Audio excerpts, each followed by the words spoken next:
짠! 안녕하십니까 여러분들. 역사는 최태성. 자, 우리가 지금 여러분들 열심히 지금 달리고 있습니다. 근데 그런 말 있어요 여러분들. 다르다는 것. 여러분과 저는 달라요. 그죠? 그리고 여러분 옆에 있는 사람 다 다릅니다. 근데 이 다르다는 것은요 결코 틀린 게 아닙니다. 그리고 잘못된 것도 아닙니다. 여러분들 아직 멀었어요. 갈 길이 멀었습니다. 여러분들 그 다름을 인정하고 그 다른 모습을 가지고 여러분 스스로의 색깔을 만들어 가세요. 염려하지 마시고요. 아시죠 여러분들? 자, 그럼 지금부터 출발하도록 하겠습니다.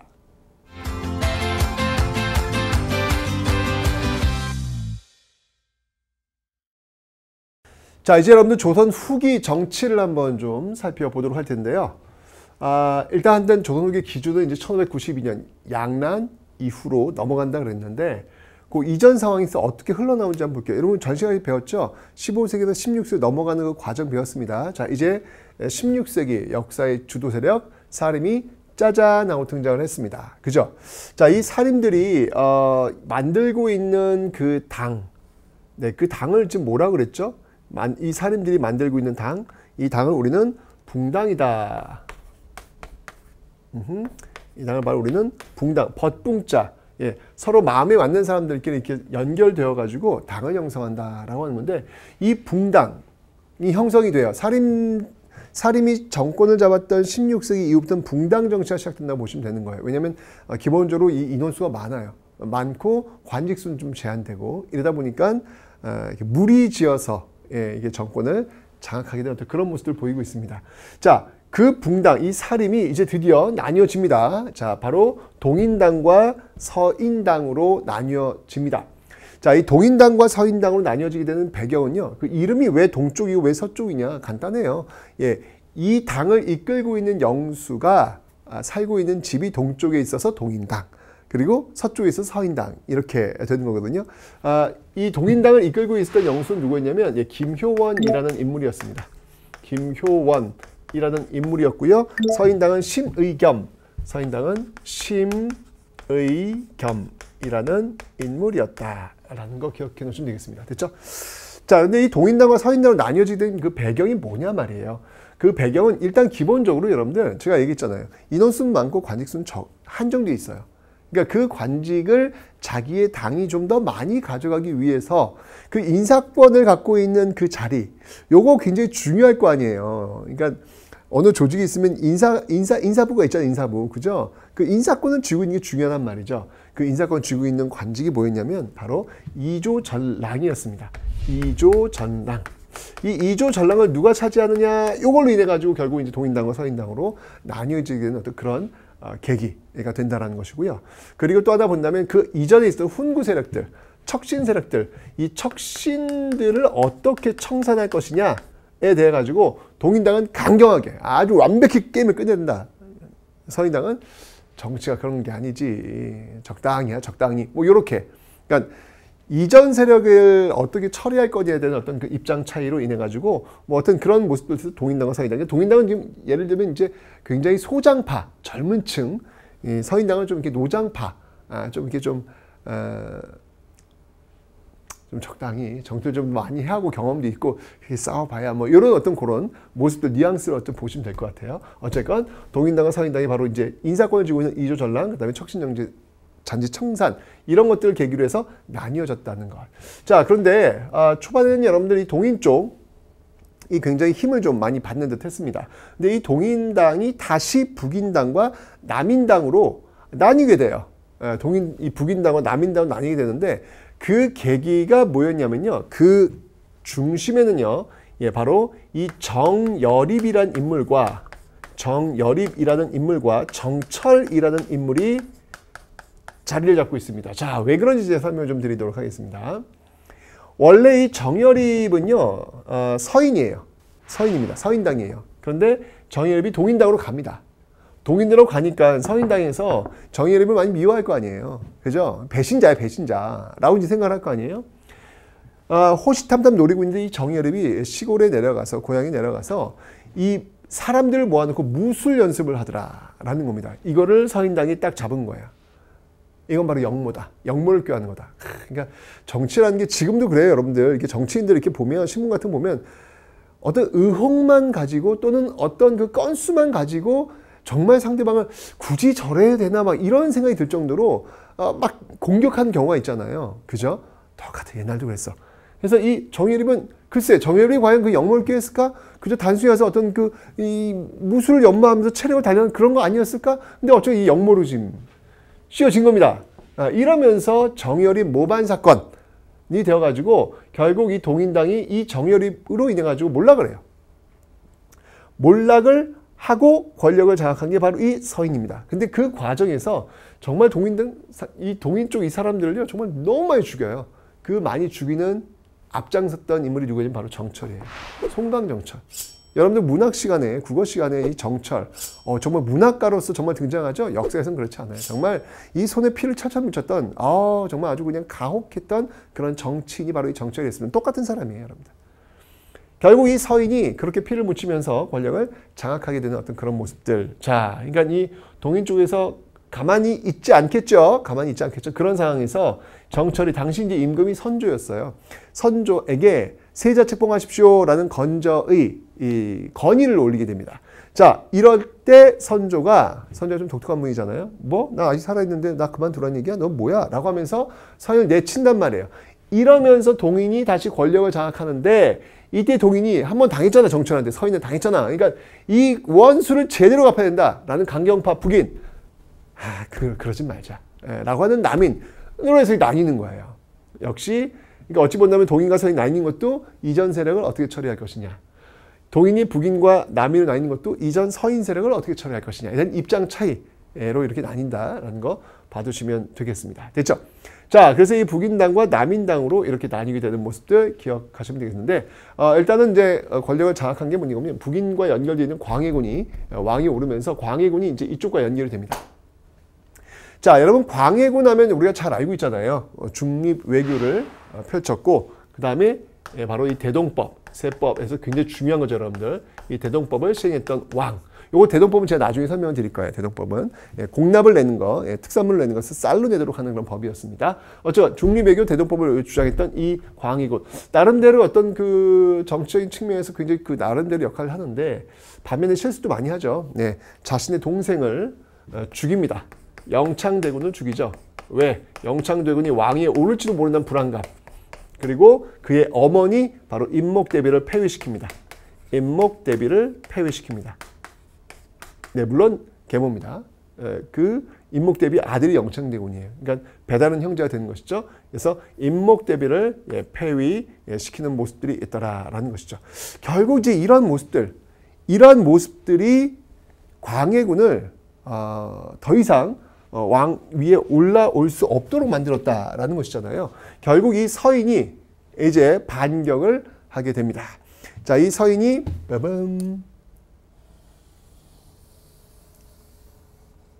반격을 하는데요. 자, 그 반격이 무엇이었다?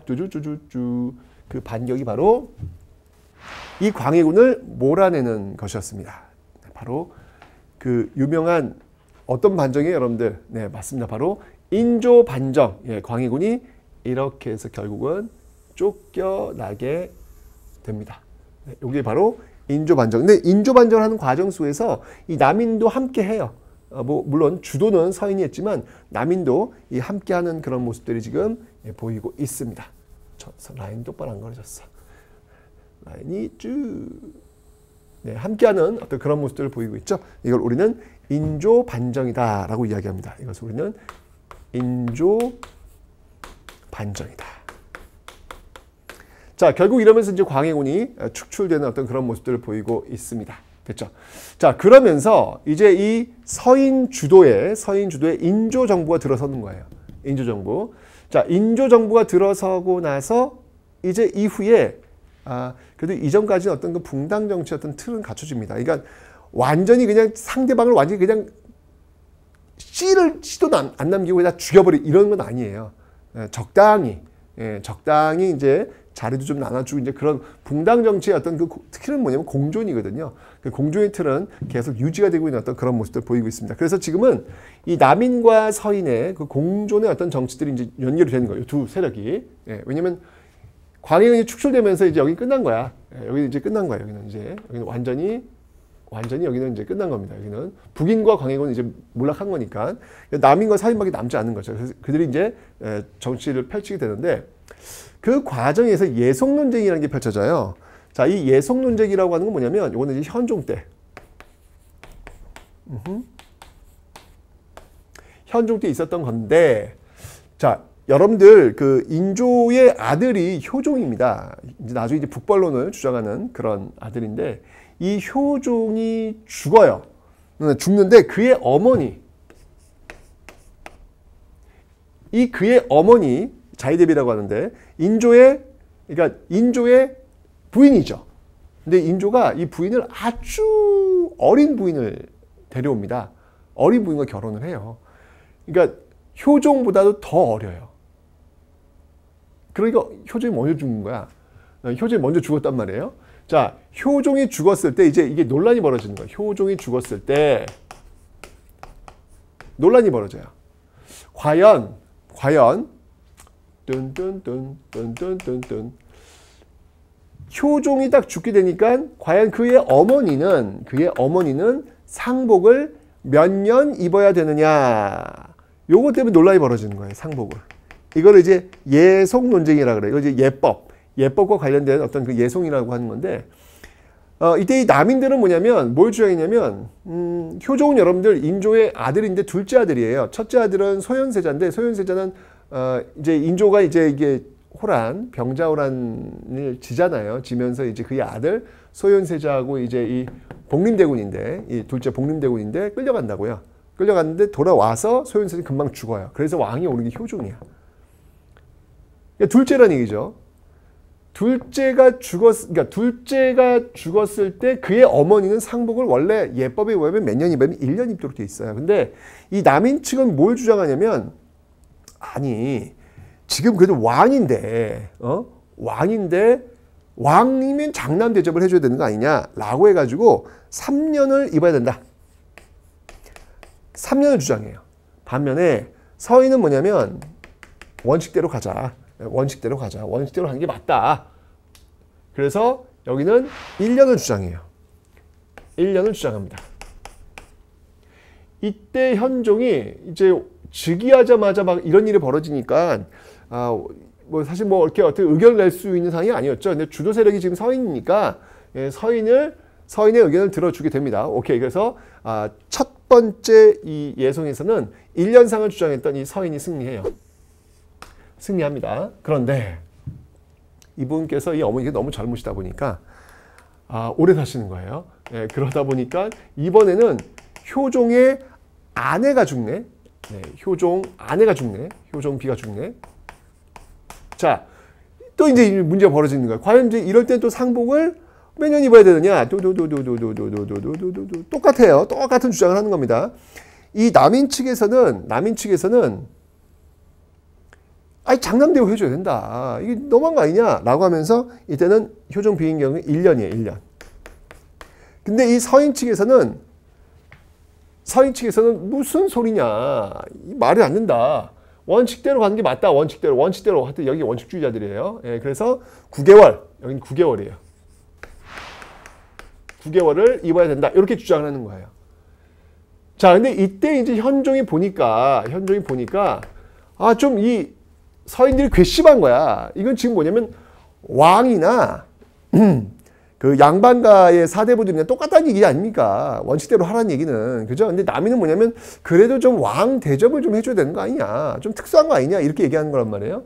왕의 입장에서 보면 여러분들 기분이 나쁠 거 아니에요. 그래서 이번에는 여러분들 남인의 손을 들어줘요. 남인의 손을 들어줍니다.